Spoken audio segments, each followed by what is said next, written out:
This is K.M. Weiland, and you're listening to the 123rd episode of the Wordplay Podcast. I'm a big fan of National Novel Writing Month, which so many of you are knee-deep in right now. I've never participated myself, mostly because I'm happy with the slow and steady schedule I use year-round, and because writing to reach a word count every day isn't the way I work best. But I love that the month of November is a month in which authors everywhere get to rally themselves, follow their dreams, challenge themselves, and come out having learned new things about both writing and themselves as people. I'm in awe of you folks who make it work. What with the advent of the holidays, November is always a busy month. Sometimes I struggle just squeezing in my 2 hours of writing a day. I'm still having fun with my rewrite of Dreamlander, but some home improvement projects have kept me hopping this week, so it's been a challenge to make sure I found some time to write every day. A challenge, but definitely a good one, since writing is always the most rewarding part of any day. So happy nanoing to all of you who are involved in the competition, and happy plain old writing to all of you who aren't. The number one factor to consider when choosing POV characters. The latest post in the video series on my blog uses William Faulkner's The Town to show how the choice of POVs will influence and ultimately control your story. You can watch the video on my blog at wordplay-kmweiland, that's weiland.blogspot.com. New videos are posted every Wednesday.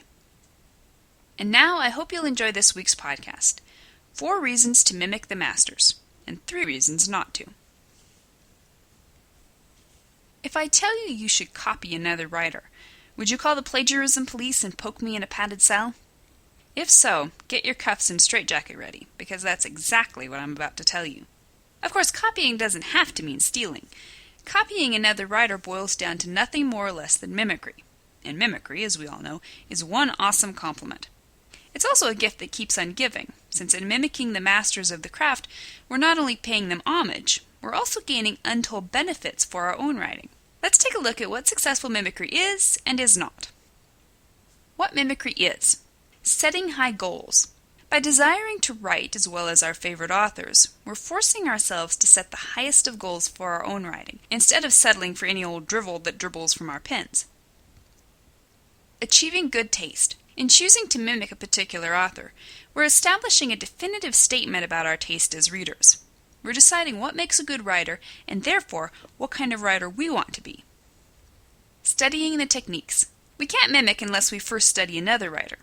To be able to achieve the same desirable effects in our writing, we first have to be able to identify and understand those effects. Achieving growth. The very act of mimicry means our writing will be moving ever upwards and onwards. Even a failed attempt of mimicry is one that will help us understand ourselves and our craft better. What mimicry is not: plagiarism. Mimicry may be a compliment, but stealing someone else's words or ideas is most certainly not. Aside from the fact that it's unethical and illegal, plagiarism will never be able to give you much in the way of satisfaction or artistic growth. Laziness. The desire to be able to write like another author does not give us the excuse to use their stories as half-baked starting points for our own.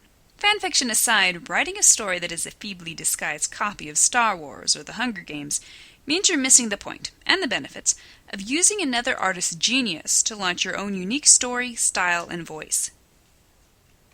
Giving up. Sometimes the attempt to achieve the same effect as a masterful author can leave us feeling like we'll never measure up. Don't forget that even the masters had to start somewhere, had to be inspired by other artists, had to grow into their own place of excellence. How to mimic. So how do you successfully mimic other authors in a way that will help you learn their secrets while helping you discover your own unique and personal artistic nuances? Read widely and deeply. Start by reading everything you can get your hands on. When you find an author who makes you go, "I want to write like that," read everything he's written, both the good and the bad. Read with attention. We've all heard the phrase "read like a writer," but what does that really mean? It means reading with eyes that see beyond the story, behind the scenes to the techniques that make it work. Once you've cracked an author's code, you can apply his secrets to your own work. Copy out passages. Sometimes it's helpful to take the above step a little further by actually copying out excellent passages from your favorite books. The act of writing each word down can help us understand the choice of language and the structure of the sentences and paragraphs. Experiment with similar styles. Mimicry only works if you put what you learned into practice. Did you enjoy the first-person present tense style in that last Margaret Atwood novel? Why not give it a try in your next book? Did you love the rapid-fire action scene in that latest Brandon Sanderson book? Try throwing your characters into the midst of a mano-a-mano duel in the next chapter. In a nutshell, mimicry is nothing more than reading, appreciating, and learning from the masters. As artists, there is no better way to improve our own craft than to fall in love with the excellence of someone else's. Thank you for listening to the Wordplay Podcast. To read a transcript of this episode, visit me on the web at wordplay-kmwyland, that's weiland.blogspot.com, and be sure to listen again next week.